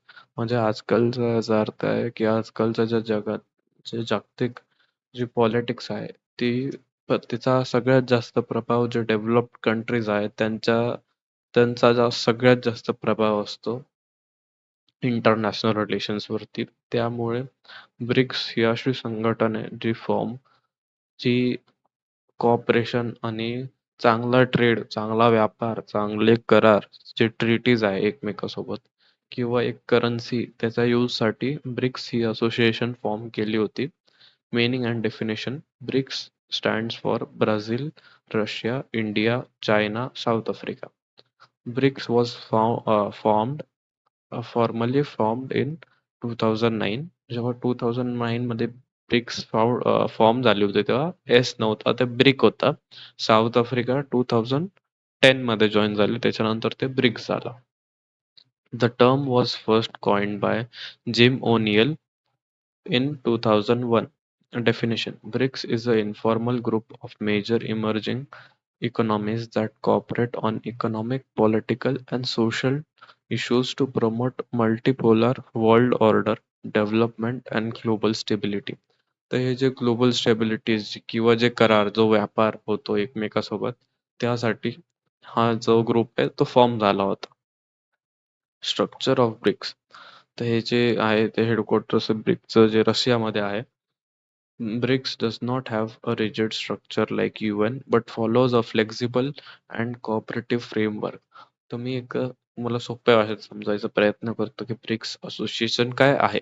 तर जसं युरोपमध्ये Europe union आहे तसंच एशियासाठी BRICS संघटन बनवले गेले आहे ज्यामध्ये जे कॉइन आहे ब्रिक्स म्हणजे जे जेव्हा डॉलर स्ट्रॉंग होतं तेव्हा भरपूर कंट्रीजचे जे करन्सी असतात ते कमी म्हणजे ते फॉल होत राहतात. त्यामुळं प्रत्येक जो व्यवहार आहे आपला रशिया सोबत किंवा चायना सोबत किंवा त्यांचा एकमेकांचा व्यवहार साऊथ आफ्रिका सोबतचा तो डॉलर्स मध्ये नाही पण ब्रिक्स ही एक करन्सी मध्ये चालू करायचा प्रयत्न होता. Annual Summit, the highest decision-making body, head of states or government meet every year. तर यामध्ये अॅन्युअल समिट म्हणजे दर वर्षी एक समिट होतं. ब्रिक्स सारखे भरपूर संघटना आहे. नेटो पण एक झालं त्याच्यानंतर पॅसिफिक सेटलमेंट पॅसिफिक साठी पण एक अजून सेटलमेंट आहे त्याच्यानंतर G7 G2 डोनाल्ड ट्रम्पनी बनवलं होतं ज्याच्यामध्ये ते फक्त US आणि चायना होता. असे भरपूर ऑर्गनायझेशन्स बनवलेले आहेत. पूर्ण ग्लोबली भरपूर ऑर्गनायझेशन्स आहेत जे कॉपरेशन आणि पीस एस्टॅब्लिश करायसाठी बनलेले असतात. BRIC chairmanship rotates annually amongst member country. The chair country host the summit. म्हणजे ज्या कंट्रीमध्ये जी ब्रिक्सचा जो चेअरमन आहे तो प्रत्येक कंट्रीनुसार बदलत जाईल. दर कंट्रीचा एक माणूस चेअरमन होईल. आज जर रशियाचा आहे तर उद्या इंडियाचा राहील. त्याच्यानंतर पुढच्या वर्षी सॉरी उद्या नाही. पुढच्या वर्षी इंडियाचा होईल. त्याच्या पुढच्या वर्षी चायनाचा होईल आणि त्याच्या पुढच्या वर्षी साऊथ आफ्रिकाचा होईल आणि त्याच कंट्रीमध्ये समिट हेल्ड होईल ब्रिक्सचा. Ministerial meeting includes meeting of foreign minister, finance minister, trade and economic ministers. New Development Bank. The New Development Bank established in 2014 provides loan for infrastructure and sustainable development projects. Sorry, mother. Sorry for not being fluent. Con- Contingent reserve agreement, financial mechanism to support countries during economic crisis. तर कोणत्या पण कंट्रीमध्ये काही economic crisis आली तर जे donation आहे ते ब्रिक्स जे ऑर्गनायझेशन आहे त्याच्या थ्रू होणार. BRICS forums includes business forum, academic forum, think tank council. Structure is flexible and cooperative, not legally binding. तर जे पण आयडियाज आहे नवीन बिझनेसच्या आयडिया किंवा एज्युकेशनल आयडिया ते ब्रिक्सच्या ऑर्गनायझेशन थ्रू प्रत्येक कंट्रीमध्ये शेअर केल्या जाईल. जसं इंडियाच्या जे एक्झाम्पल आहे जसं इंडियामध्ये भरपूर चांगले कॉलेजेस आहेत तर आपले टीचर्स दुसऱ्या कंट्रीमध्ये जाऊन त्यांना गायडन्स देतील त्या शिक्षकांना साऊथ आफ्रिकेच्या किंवा अफगाणिस्तानमध्ये त्यामुळे त्या कंट्रीज पण अ, त्यांचे पण डेव्हलपमेंट होईल. नेक्स्ट बघूया economic cooperation promotes trade investment amongst member countries, supports development through NDB. म्हणजे जे ट्रेड असता जे व्यापार असतो एकमेका कंट्री बद्दल मिनिमम टॅरिफ सोबत होईल जे इम्पोर्ट टॅक्स असतात ते कमी असतील जे ऑर्गनायझेशन फॉर्म करायचा हा मेन मोटिव्ह होता advocates reform in institution like IMF, world bank and United nation seek more representation for developing country. Financial stability. CRA helps members during financial crisis reduce dependence on western financial system. म्हणजे भरपूर गरीब देश आहेत जसं की Pakistan majorly किंवा बांगलादेश किंवा तुम्ही अफगाणिस्तानचं पण उदाहरण घेऊ शकता ते मॅक्झिममली ते जे UN आहे युरोपियन कंट्रीज किंवा USA च्या कंट्री US त्यांच्यावरती जास्त डिपेंडंट असतात फायनान्शियल स्टेबिलिटीसाठी. मग ते नसून एक इंडिया म्हणजे एक एशियामधलीच ऑर्गनायझेशन त्यांना मदत करू शकते. हा त्यांचा मोटिव्ह होता फायनान्शियल स्टेबिलिटीचा. Political cooperation coordinates position on global issues like terrorism, climate change and global governance. म्हणजे सेम जसं UN मध्ये होतं तसं इथे ब्रिक्स मध्ये पण होणार एशियासाठी. South south south cooperation strengthens cooperation amongst developing nations, promotes equality and mutual respect. Sustainable development focuses on infrastructure, renewable energy and poverty reduction. तर ह्याच्यामध्ये इन्फ्रास्ट्रक्चर चांगलं करण्याचं जे डेव्हलप्ड कंट्रीज आहे डेव्हलप्ड म्हणजे लाईक रशिया आणि चायना ते इंडियाला, बांगलादेशला, पाकिस्तानला, नेपाळला किंवा साऊथ आफ्रिकेच्या देशांना मदत करतील इन्फ्रास्ट्रक्चर डेव्हलप करायसाठी किंवा न्यूक्लिअर एनर्जी डेव्हलप करायसाठी किंवा जर पॉवर्टी आहे ती रिड्यूस कशी करायची, कसे काय टॅकल करायची एन्व्हायरमेंट चॅलेंजेसला ते ह्या ब्रिक्स प्लॅटफॉर्म मधून इझी होईल हे त्याचा मेन मोटिव्ह होता. तुम्ही कन्क्लुजन नेहमीसारखं एकदा वाचून घ्या. ठीक आहे, घेऊया नेक्स्ट प्रश्न. घेऊयात explain the causes of war with appropriate example. तर आपल्याला जे युद्धाचे जे कारण आहे ते इथं समजायचे विथ अ सुटेबल एक्झाम्पल उदाहरणांसोबत. War is an organised violent conflict between state or group often involving armed forces. तर वॉर जे असतं त्याला कॉन्फ्लिक्ट असते, युद्ध असतो बिटवीन स्टेट राज्य किंवा एक ग्रुपच्या बिटवीन वॉर असतो. कधी कधी ते आर्म्ड फोर्सेस पण असतात म्हणजेच army. It has been a recurring feature in international relations throughout history. War arises due to combination of political, economic, social and ideological factors. तर हे जे political, economic, social, ideological हे factors हे जे वेगवेगळे जे affect करतात, ज्यांचा प्रभाव पडतो war वरती Understanding the causes of war is essential to promote peace and prevent for future conflicts. तर जर आपण हे समजलं की युद्ध का होतं त्याच्यामुळे आपण प्रिव्हेंट करू शकतो भविष्यात. प्रतिबंधकारी होऊ शकतं भविष्यात युद्ध होणं. नेक्स्ट घेऊया major causes of war. Political causes. Struggle of power, territory और control. Weak leadership or political instability can trigger conflicts. Example, World War One began due to political rivalries and alliances in Europe. जे world war one होता ते जे alliance होतं फ्रान्सची जी alliance होती किंवा हिटलरची जी alliance होती त्यांच्यामध्ये जे टेरिटरी डिस्प्यूट किंवा पॉवर त्याच्यामुळे भांडणं झाली होती की पॉवर कोण कंट्रोल करणार, त्याचा अधिकार कोणाकडे राहील आणि कोण नियंत्रण करेल पॉवरवरती, शक्तीवरती. तर economic causes, competition over resources and resources market and trade routes, countries may fight to gain economic advantages. Example आपण बघू शकता आता गल्फ वॉर म्हणजे स्ट्रेट ऑफ हॉर्मुझ मध्ये चालू आहे, जे गल्फ ऑफ ओमेन मध्ये येतं. तिथे युद्ध चालू आहे तर ते आता ने सुरुवातीला ते वेगळ्या कारणासाठी युद्ध करत होते पण आता ते कारण बदललंय. स्ट्रेट ऑफ हॉर्मुझ एक क्रूड ब्लॉक केलाय ट्रेडचा, त्यामुळं वॉर चालू आहे. नॅशनलिझम. नॅशनलिझम म्हणजेच राष्ट्रवाद. Strong pride and loyalty to one's nation can lead to aggression.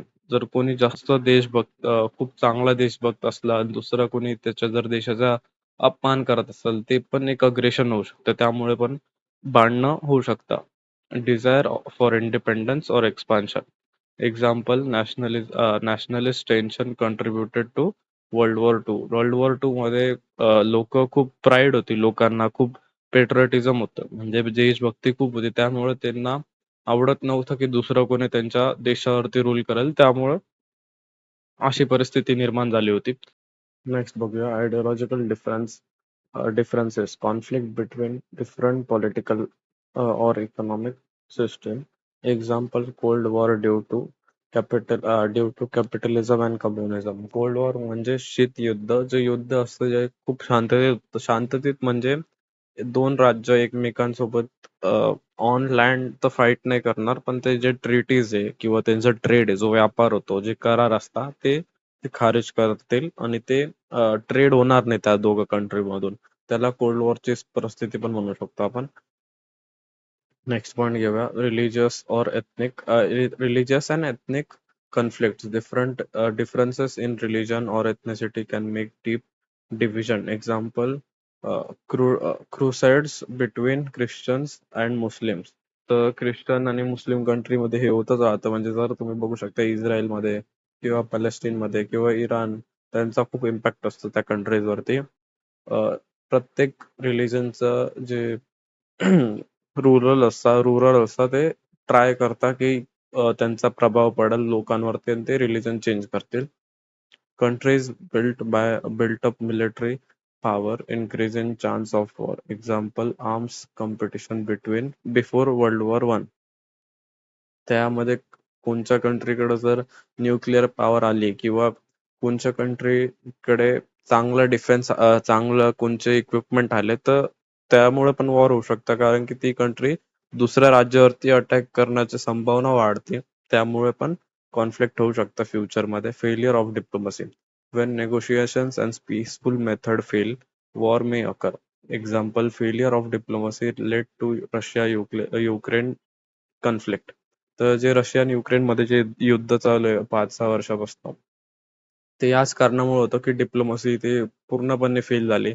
Ukraine G country आहे तिला नेटोचा हिस्सा व्हायचा होता, पण नेटोचा जर हिस्सा झाला तर एका कंट्रीला मारलं तर नेटोमध्ये जेवढे पण अलायन्स आहे सर्वांवरती अटॅक झालेला असं समजून ते सर्वजण रिटॅलिएट करतील रशियावरती. रशियाला ते नव्हतं होऊ द्यायचं, त्यामुळं फेलियर ऑफ डिप्लोमसी. ते शांततेत बसून बोलले नाही, जे डिप्लोमॅट्स होते त्या कंट्रीचे, ज्यांचं काम होतं एकमेकांची पीसफुल मेथड्सनी बसून समजून घेणं, पण त्यांनी अग्रीमेंट किंवा काहीच ट्रीटीज करार काहीच केले नाही, त्यामुळं ते एक वॉरची सिच्युएशन झाली आणि ते कंटिन्यू होत गेली. Territorial disputes, disagreement over borders and land. Example, India China border किंवा तुम्ही इंडिया पाकिस्तान बॉर्डर पण पकडू शकता.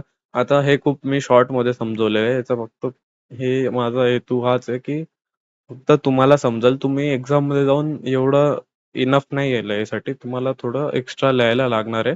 हे तुम्हाला किती 3 पेजेस पण नाही होणार आहे. 2 पेजेस होतील पण एक्स्ट्रा तुम्हाला लिहायला लागेल. आणि हे एकदा सिंपल टर्म्स मध्ये मी फक्त समजवलेलं आहे.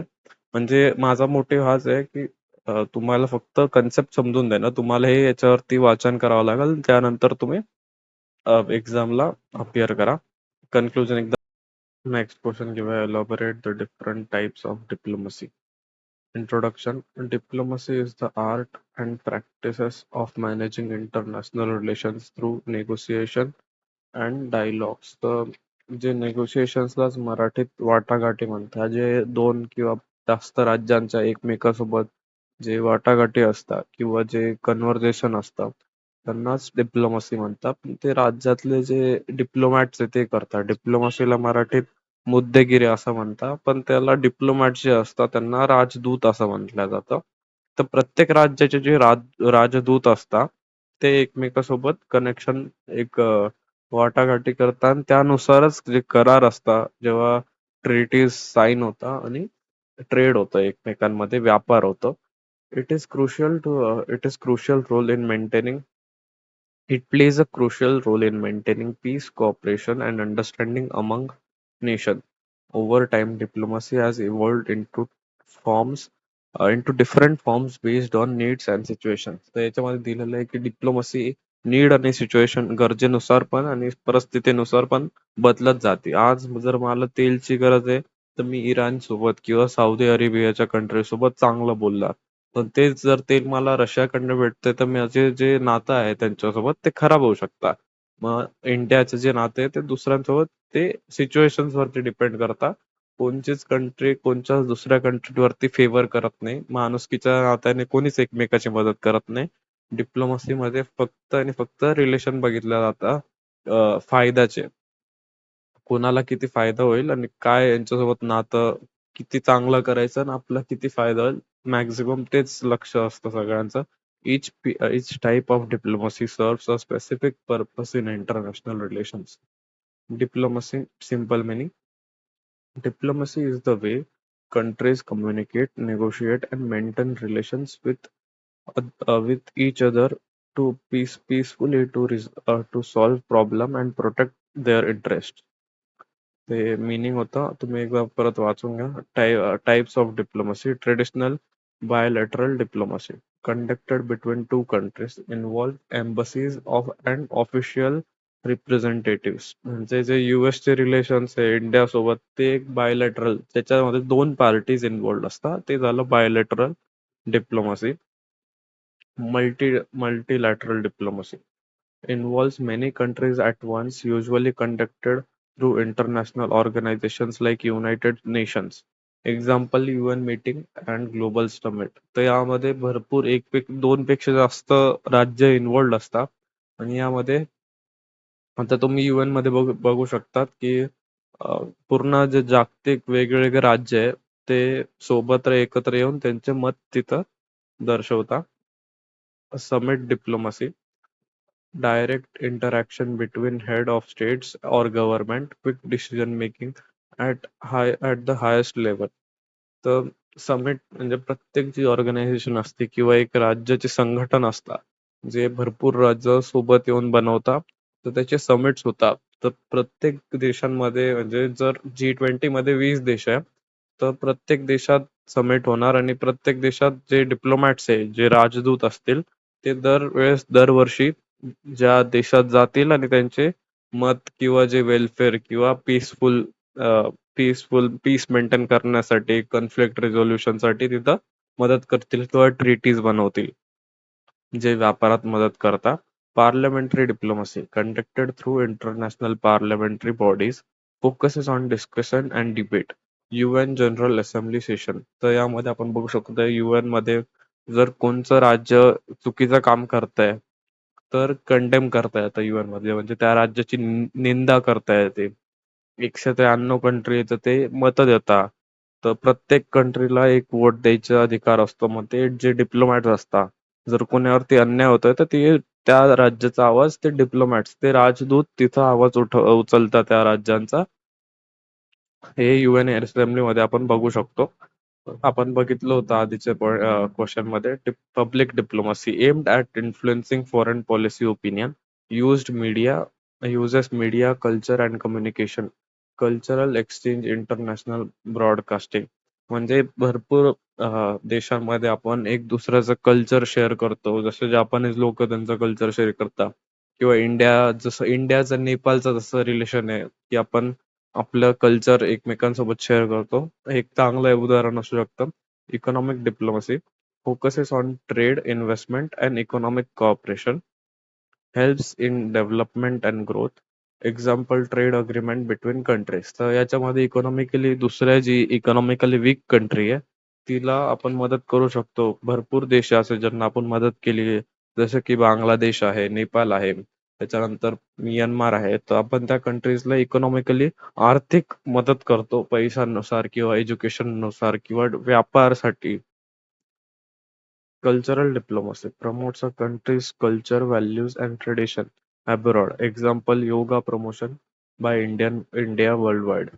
Digital diplomacy use of internet, social media in diplomacy. Modern and fact a communication tool. Leaders communicating via Twitter or X platform. तर आजकाल आपण बघू शकतो प्रत्येक जे राज्याचा MP असो, MP असो किंवा MLA असो किंवा कोणी पण डिप्लोमॅट्स असो, भले इंडियाचा असो किंवा बाहेरच्या देशाचे प्रेसिडेंट असो किंवा डिफेन्स मिनिस्टर असो, ते आधी ट्विटरच्या मार्गाने ते समजवतं लोकांना की त्यांनी काय बदलाव केलेले, ते काय मदत करतात किंवा त्यांचा कोणत्या कंट्री सोबत कसे रिलेशन्स असतात. तर तुम्ही डिजिटल डिप्लोमसी मध्ये ते बघू शकतात. Shuttle diplomacy or mediated travels between conflicting countries to negotiate peace talks in Middle East. तर याच्यामध्ये मीडिएटर जो असतो, जो त्याला मध्यकार असं म्हणायचे, मध्यस्थी असायचा. तर ते जे दोन देश, जर दोन राज्याची अडचणी चालू आहे, ते भांडण चालू आहे त्यांचं, त्यांचे कॉन्फ्लिक्ट चालू आहे, तेव्हा मीडिएटर तिथं मध्यस्थी पडू शकतो आणि ते प्रयत्न करू शकतो की ते शांततेच्या मार्गावरती जातील. जसं की मिडल ईस्ट मध्ये जे होत आहे ते. कन्क्लुजन तुम्ही एकदा वाचून घ्या, मग आपण घेऊया नेक्स्ट क्वेश्चन. Clear doctrine. तर हा जो क्वेश्चन असणार आहे, हा शॉर्ट नोट मध्ये होता प्रिव्हियस इयर एक्झाम मध्ये, पण हा क्वेश्चन 10 मार्क साठी पण विचारला जाऊ शकतो किंवा लॉंग आन्सर मध्ये पण विचारला जाऊ शकतो. त्यामुळे हा प्रश्न तुम्ही एकदा डिटेल मध्ये करून घ्या. मी तुम्हाला शॉर्ट मध्ये समजावतो. India's nuclear doctrine refers to a set of principles and policies that guide how India uses its nuclear weapons. It is formally articulated in 1999 Draft Nuclear Doctrine and later refined in 2003. त्याचा अर्थ आहे, जे India's nuclear doctrine आहे ते set of laws and regulation असतात प्रत्येक गोष्टीवरती. आता जर इंडियाचं कॉन्स्टिट्यूशन आहे तर त्याच्यामध्ये पण आर्टिकल किंवा भरपूर लॉज आहे जे प्रत्येकाला फॉलो करावं लागतं. तसेच इंडियाच्या न्यूक्लिअर डॉक्ट्रिन मध्ये लॉज आहे, जे जर तुम्हाला न्यूक्लिअर पॉवर यूज करायची, ते त्यासाठी तुम्हाला ते लॉजचं पालन करावं लागणार आहे. ते जे न्यूक्लिअर डॉक्ट्रिनची ड्राफ्ट आहे ती 1919 मध्ये झाली होती, पण ऑफिशियली रिलीज केली होती 2003 मध्ये. The doctrine reflect India's commitment to responsible nuclear behavior, strategic stability, on minimum deterrence rather than aggressive nuclear weapon. म्हणजे अग्रेशन साठी नाही, फक्त बदल्याच्या भावनामुळे नाही, पण आपण न्यूक्लिअर वेपन जेव्हा पण यूज करू तेव्हा जर कोणी आपल्यावरती अटॅक केला, आपला डिफेन्स मध्ये करू, कोणाचा बदला घ्यायसाठी आपण हे यूज करणार नाही. Meaning or definition: India's nuclear doctrine can be defined as a framework of rules and strategies that determine when, how, and why India would use nuclear power weapons, primarily for deterrence and national security.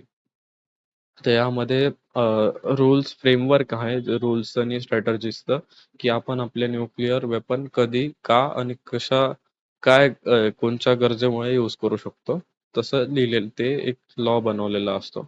Background: India became a nuclear weapon state after conducting nuclear test under Pokhran to 1998. This led to the need for clear policy to guide nuclear use and reassurance the international community and India's intentions.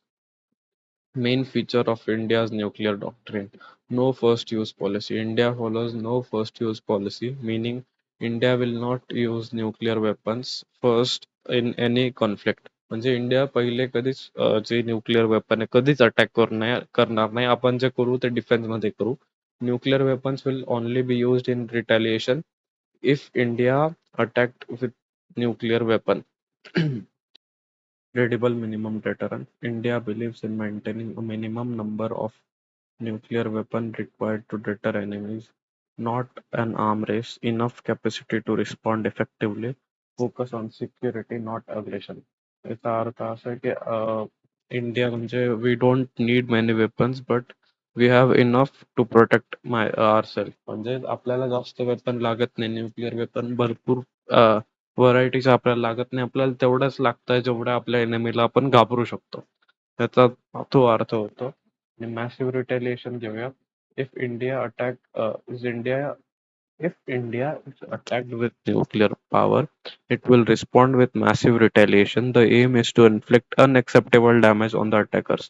जर इंडियावरती nuclear attack झाला आणि इंडियावरती काही damage झाला तर India maximum damage करायचा प्रयत्न करेल समोरच्या कंट्रीला. याच्यावरती एक अटल बिहारी वाजपेयींनी एक खूप कोट केलं होतं पार्लमेंटमध्ये की ते बोलले होते की जर पाकिस्तानने आपल्यावरती न्यूक्लिअर मिसाईल फेकला, त्यांनी जर अर्ध इंडिया डिस्ट्रॉय केली तर मी पूर्ण पाकिस्तान उडवून टाकणार, असं त्यांनी कोट केलं होतं त्या टायमिंगला पार्लमेंटमध्ये जेव्हा पाकिस्तानकडे न्यूक्लिअर मिसाईल्स आले होते. दिस एन्शोर strong deterrence. Civilian control. Nuclear weapons are controlled by civilian leadership, civilian political leadership. The Prime Minister has final authority. This ensures democratic and responsible decision making.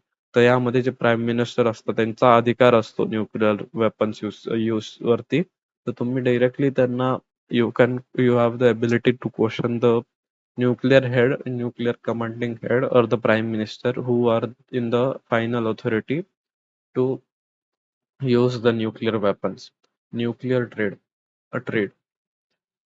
India aims to maintain nuclear trade, which includes land-based missile, air defense weapon, sea-based nuclear weapons, submarines. This ensures second strike capability, ability to respond even after being attacked. मग आपण हे जे nuclear missile हे 3 मीडियमने आपण deploy करू शकतो कोणत्या पण राज्यामध्ये, लँड, एअर किंवा सी थ्रू. सबमरीन्स थ्रू किंवा मिसाईल जे एअर डिफेन्स सिस्टम आहे आपली त्याच्या थ्रू किंवा land through. Non-use against non-nuclear state. India has declared that it will not use nuclear weapon against non-nuclear weapon state. Promotes global peace and responsible behavior. तर आपण जे पण nuclear missiles आपण ते जे नॉन न्यूक्लिअर स्टेट आहे त्याच्या against कधीच यूज करणार नाही. Objectives of the doctrine: ensure national security, maintain strategic stability, avoid nuclear war, promote peaceful coexistence, build global trust. Significance पण तुम्ही एकदा वाचून घ्या. नेक्स्ट कन्क्लुजन पण तुम्ही वाचून घ्या. इथं मी तुम्हाला आता याच्या पुढे मी फक्त तुम्हाला आन्सर देतो जे शॉर्ट नोट मध्ये तुम्हाला लिहायचे. तुम्ही एकदा ते वाचून घ्या आणि तसेच तिथं लिहून या. आता हा क्वेश्चन खूप इम्पॉर्टंट होता. हा 10 मार्काला पण येऊ शकतो. त्यामुळे हा प्रश्न मी कव्हर केला. तुम्ही शॉर्ट नोट एकदा मी तुम्हाला प्रोव्हाइड करतो. तुम्ही फक्त ते वाचून घ्या. हे प्रश्न तुम्ही वाचून घ्या एकदा आन्सर्स. मी हे समजत नाही याचं कारण आहे की हा व्हिडिओ खूप मोठा होऊन जाईल. एकदा तुम्ही हे सर्व वाचून घ्या. मी स्क्रोल करतो स्लोली आणि हा माझा दुसरा व्हिडिओ आहे. माझा बोलण्यात पण खूप फ्लुएन्सी जर एवढं चांगली नसेल तर त्यासाठी जर तुम्हाला काही पण अडचण असतील तर तुम्ही कमेंट करू शकता.